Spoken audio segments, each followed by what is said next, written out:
با شرافت صاحب استقلال گردیدن تاجیکستان، مردم ما برای احیا و رشد و نموی تاریخ و فرهنگ غنی خود امکانیت واقعی را به دست آورد.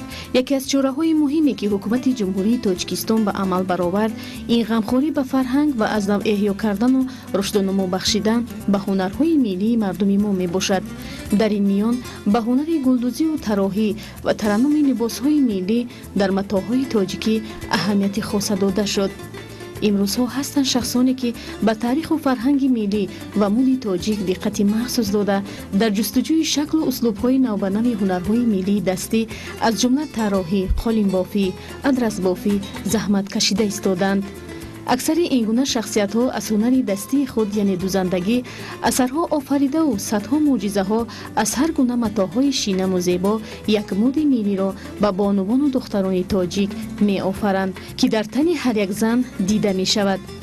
امروزها برای این گونه طراحان چیره دست حکومت جمهوری مرکز هنرمندان را در کارخانه استحصالی دنیای نو تأسیس داده است که عین حال صدها دختران و بانوان را به دوزندگی و دیگر هنرهای دستی جلب نموده است. کارخانه استحصالی مذکور عین حال باز یک سخنوی دوزندگی را برای بانوان به استفاده داده است که بیش از 476 زنان و بانوان محلی را اول به کورس آموزشی و بعداً به فعالیت جلب نموده است. مولوده نظر و طول 2 ماه است که در این مرکز استحصالی از استادان این درگاه هنری طراحی را آموخته ایستاده است. به گفته او آموختن هنری دوزندگی برای هر یک بانوی تاجیک شرط و ضرور است. ترنم لباس‌های ملی از جانب طراحان باید هم زمانوی و هم علاقمند با مد اروپایی باشد، زیرا هر یک ملت را از فرهنگ لباس پوشیشان می‌شناسند و بها می‌دهند. از این رو ما گلدختران تاجیک کوشش می‌نماییم که لباس‌های ملی به بر نماییم و دقت هر یک مهمانان خارجی را به فرهنگ لباس پوشیمون جلب سازیم. مدت 3 ماه می‌شود که من در اینجا کار می‌کنم. کاری من معقول است به من در اینجا پوراکنی رو به این دخترها می‌آموزانم. من اول این کسب رو رفته آموختم، بعد اومدم در اینجا کار کردم. شرایط رو در اینجا خیلی خوب تأمین کردن. دختران میتونن که در اینجا فعالانه کار کنن. در آینده میخواهم که یکی از طراحان بهترین همین کسب خود گردم. سوسن دولت و باشد از خردی میل و رغبت به هنری دوزندگی و طراحی داشت. امروز باشد در این مرکز آرزوهایش عملی گردیده ایستادند.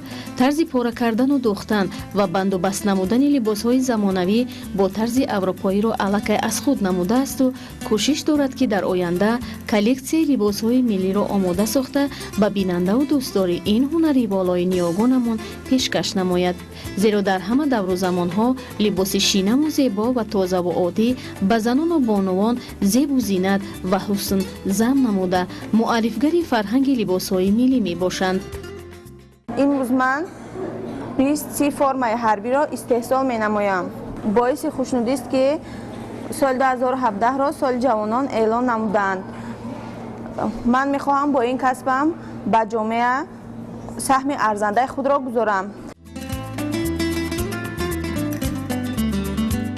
در مرکز استحصالی دنیای نو بغیر از پاره کردن لباسهای ملی و زمانوی باز موافق درخواست کارخانه و مؤسسه‌های شهر و نواحی کشور لباسهای یگانه کاری را نیز می‌دوزند.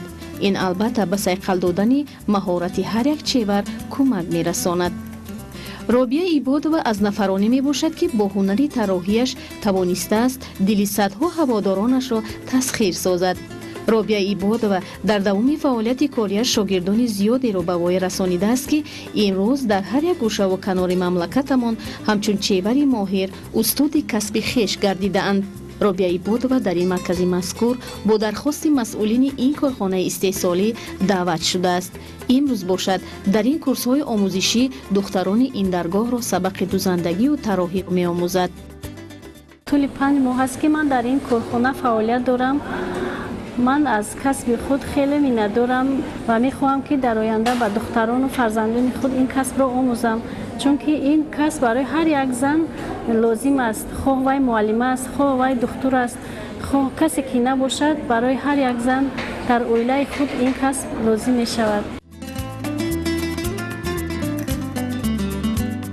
айни замон бонувони ин корхона аз мактаби бузурги ҳунари зебо пайваста меомӯзанд ва маҳорату истеъдоди хешро дар ин бахш бештар мукаммал сохта истоданд. ин аст ки масъули офаридаҳояшон дар намоишҳои мӯди ҷумҳуриявию ноҳиявӣ ширкат варзида сазовори ҷойҳои намоён гардиданд. дар ин даргоҳи истеҳсолӣ чеварони чирадаст аз олами тахайюлоти худ нақшонигораҳо офарида инсонро ба дӯстдоштани дунёи зебоӣ ворид месозанд.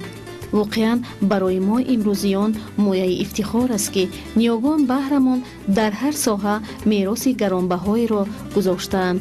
мо метавонем тафохур дошта бошем ҳам аз осори адабӣ, ҳам аз осори илмӣ ва осори ҳунарии ниёгони хеш. аммо заруртар аз ҳама он аст ки кори ишонро идома бидиҳем ва ба ояндагон кулбори пурреро вогузорем.